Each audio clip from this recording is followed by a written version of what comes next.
সেই জায়গা থেকে আজকে যদি আমরা আবার ওই রাজনৈতিক আদর্শকে সামনে রেখে বিভাজিত হয়ে নিজেদের মধ্যে এই কাদা ছড়াছড়ি শুরু করি, তাহলে যেটি হবে, এই যে 24-এর ছাত্র জনতার যে অভ্যুত্থান, এই অভ্যুত্থানে সকল স্পিরিট এই ধুলায় এত সহজেই মিশে যাবে, এবং যেখানে ওই ফ্যাসিস্ট আওয়ামী লীগের দোসররা ব্যতীত বাংলাদেশের সকল রাজনৈতিক দল, সকল মত, সকল ধর্ম, সকল বর্ণ, সকল বয়সের মানুষ একত্রিত হয়ে ঐক্যবদ্ধ হয়ে রাস্তায় নেমেছিল বলেই ওই ফ্যাসিস্ট হাসিনার পতন ঘটেছিল। আমাদের মনে রাখতে হবে, ফ্যাসিস্ট হাসিনা সহ তার কিছু দোসর হয়তো দেশ ছেড়ে পালিয়েছে, তার কিছু দোসর হয়তো জেলে রয়েছে, কিন্তু তিনি এই বিগত 16 বছরে তার যত দোসর তৈরি করেছে সেগুলো মোকাবেলা করার জন্য এখন সবচেয়ে যে গুরুত্বপূর্ণ বিষয়, সেটি হচ্ছে এই 24-এর অভ্যুত্থানে আমরা যেমন আমাদের রাজনৈতিক যে দল, রাজনৈতিক যে আদর্শ, সেগুলোকে এক পাশে রেখে কাঁধে কাঁধ মিলিয়ে ওই রাজপথে নেমেছিলাম, একইভাবে ওই ফ্যাসিস্টদের দোসরদেরকে প্রতিহত করার জন্য যতদিন না এই বাংলাদেশে একটি সুষ্ঠু নির্বাচনের মাধ্যমে জনগণের সরকার আসছে, ততদিন পর্যন্ত সকল রাজনৈতিক দলকে ঐক্যবদ্ধভাবে ফ্যাসিস্টের সকল দোসরকে প্রতিহত করতে হবে। একটা জিনিস মনে রাখবেন, আমরা যারা সকল রাজনৈতিক দল, সকল ছাত্র জনতা মিলে এই ছাত্র জনতার অভ্যুত্থানটি ঘটিয়েছি, আমরা যেই রাজনৈতিক আদর্শেরই হই না কেন, আমরা যদি আজকে নিজেরা নিজেদের মুখোমুখি দাঁড়িয়ে যাই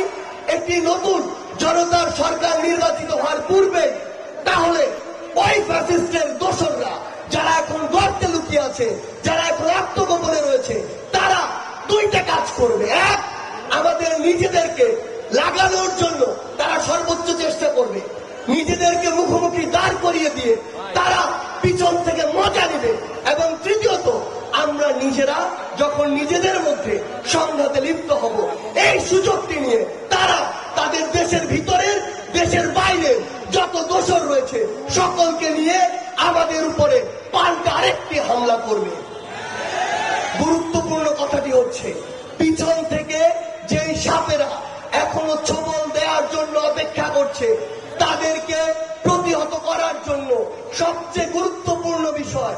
রাজনৈতিক আদর্শকে এক পাশে রেখে দেশের স্বার্থে, স্বাধীনতার স্বার্থে, বাংলাদেশের জন্য, আমাদের নিজেদের স্বার্থে আবারও 24-এর এই স্পিরিটটিকে সাথে নিয়ে আমাদের যে কোনো মূল্যে ঐক্যবদ্ধ থাকতে হবে। এই যে আন্দোলন, এই আন্দোলন একটি সরকারি বিশ্ববিদ্যালয় থেকে শুরু হলেও এই আন্দোলন কোনদিন শুধু একটি বিশ্ববিদ্যালয়ের আন্দোলন ছিল না। এই আন্দোলন যেদিন আমি ঢাকা বিশ্ববিদ্যালয় থেকে, আমিও আমার ভাই বোনেরা আমাদেরকে বাধ্য করে বের করে দেওয়া হয়, সেদিন আমরা ভাবছিলাম এই আন্দোলন মনে হয় শেষ হয়ে গিয়েছে, শেষ হয়ে যাচ্ছে। কিন্তু তারপরে আমার প্রাইভেট বিশ্ববিদ্যালয়ের ভাই বোনেরা, স্কুল কলেজ মাদ্রাসার ভাই বোনেরা যেভাবে ঐক্যবদ্ধভাবে এই 17 তারিখে প্রতিহত করেছিল, এই 15 তারিখে আবার নতুন করে নেমেছিল, এই 16 তারিখে যখন তারা ওইভাবে আবার জীবন দেওয়ার জন্য প্রস্তুত হয়েছিল, তখন এই আন্দোলন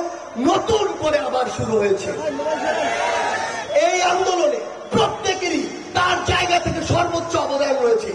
আমাদের কোনো প্রয়োজন নেই কাউকে ছোট করার, কাউকে বড় করার, কারণ আমরা জানি না কে কার জায়গা থেকে কতটুকু সাফার করেছে, কতটুকু কষ্ট করেছে। আমরা জানি না ওই হাসপাতালে আমার কোন ভাইটি এখনো কাতরাচ্ছে, আমরা জানি না আমার কোন বোনটি স্বামী হারিয়ে এখনো অগোচরে ওই রুমের ভিতরে আবদ্ধ থেকে চোখের পানি ফেলছে, আমরা জানি না আমার কোন ভাইটি তার জীবন দিয়েছে, কিন্তু তার পরিবারের, তার উপরে সকল নির্ভরশীল সদস্য